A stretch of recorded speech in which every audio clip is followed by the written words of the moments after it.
Okay, up next we're going to look at blended learning.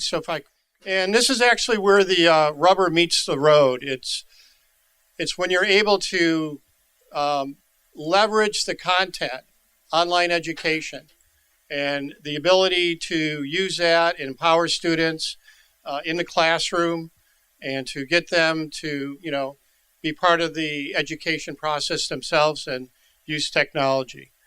So I do appreciate the crew up here, and I'll hand off the mic. That sounds great. I'm Joy. I'm the principal at Three Lakes. I've been there 3 weeks. But brief background, I have education for 20 years, so I should hand this right over to Rich. What I've really been impressed with is I love technology, and I believe that we need to give the best technology to our students regardless of where they are. And at Three Lakes, we believe that all students can learn and all students should have the ability and capacity to learn.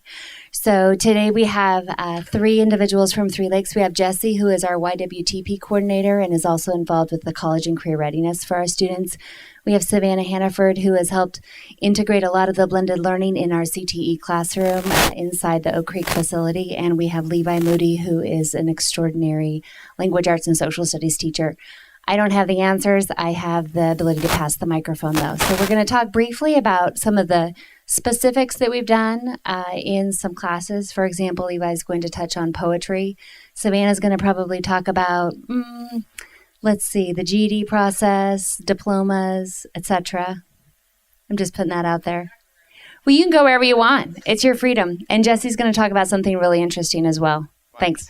One of the ways that we use the blended learning a lot, or at least we're trying to as much as possible, is to get around some of the technical restrictions that we have in our classrooms. Because we don't have the access to the full internet, because we have the challenges that we do.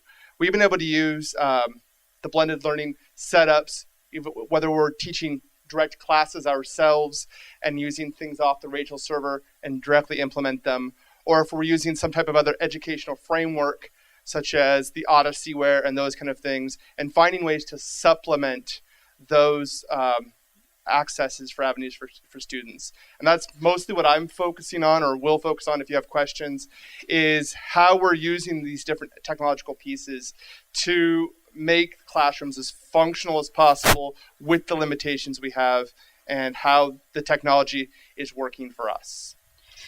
So I'm currently an admin assistant, but I just got done doing a year of educational assistant in the classroom. And in our facility, the educational assistant is in charge of the computer lab.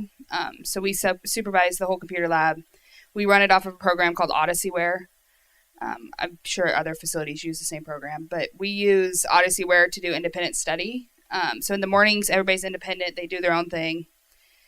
They all are doing different subjects in the computer lab. I'm just there to facilitate, get them supplies they need. We use Rachel a ton for them to research for their projects, all sorts of things that they can find on the Wikipedia for schools. In the afternoon, I call it a facilitated Odysseyware. So it's based off Odysseyware, but rather than just letting it be free reign, I use Google Classroom, which is kind of like Blackboard for those of you that haven't explored it yet. But I can put on a daily question for their attendance. So they have to go on and answer the daily question to mark that they're there. And then I put on due dates. So rather than just saying, go your own pace, I say, these assignments need to be done by this time. That date, they're due. We go through them all. We look at them, make sure everybody's got them done. We usually then do a project. We do the projects together in those classes, facilitate the project as a group. We do it on the Odysseyware to turn it in to get graded. And then they move on to going to independent to get the next section of assignments done within those classes. So I have one that's economics and one that's health that we do in that format where it's a little bit more guided. It's the students that need a little bit more help. They still need independent study, but it's a little bit more help than usual for that. But the Google Classroom is instrumental in that, in being able to facilitate, this is when this is due.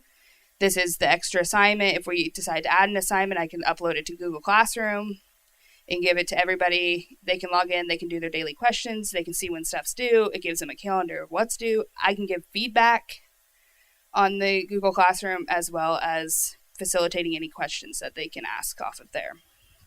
Anyway, so, the elephant in the room is the fact that we all have our own bubble at our schools.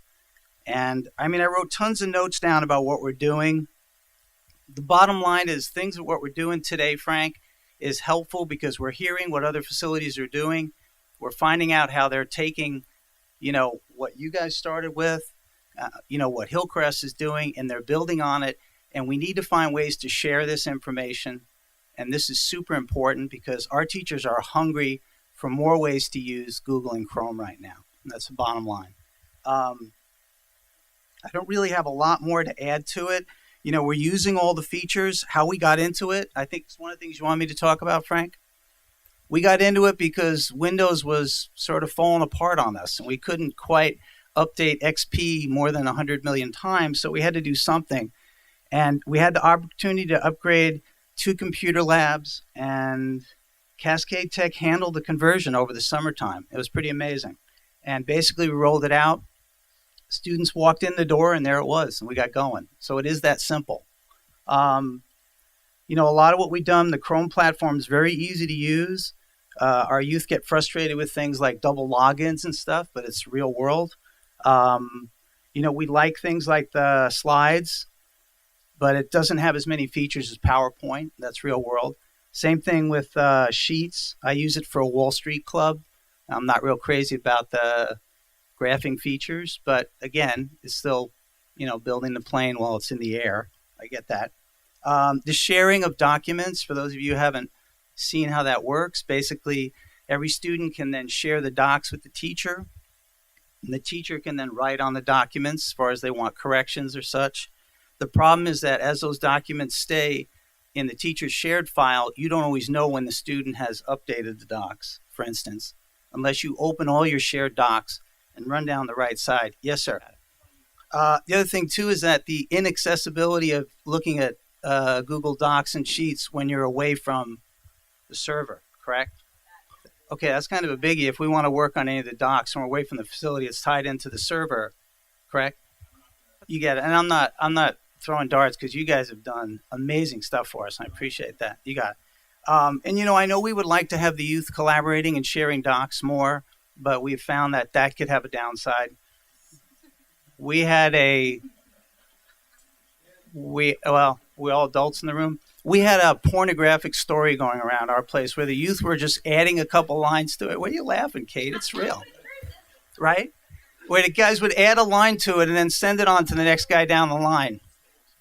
There it is. And they were adding to it. We thought they were collaborating and writing a short story. Little did we know. They were. But that's the stuff you learn about as you go. Like Frank and Gary were saying. You learn about these things and the guys show you the holes and then you go back and plug them in. Or plug them, I should say. That's about really all I had to talk about. I think we need to collaborate more. And that's the biggest issue. All you guys are doing more than we are right now. And we kind of jumped in because you guys were doing it. That was the selling feature, believe it or not. And yeah, so we need to hear what you guys are doing, and that's about the only thing I had to say on it. So. So our college program is definitely still developing. We do offer as much as we can. We use study.com a bunch. So with Gary Westaby, we offer study.com to the students. And we did have a professor from a local college come in and do a class that they utilized the Google apps and the docs and the slides and that side of things for their assignments and researching and that stuff. As far as using like the classroom and that, we don't really use it for college as of right now. It's definitely expanding more. But we did use a website called Moodle through Lynn Benton that they use. They were able to access that. We got it whitelisted. They were able to access it on the Chromebooks from there.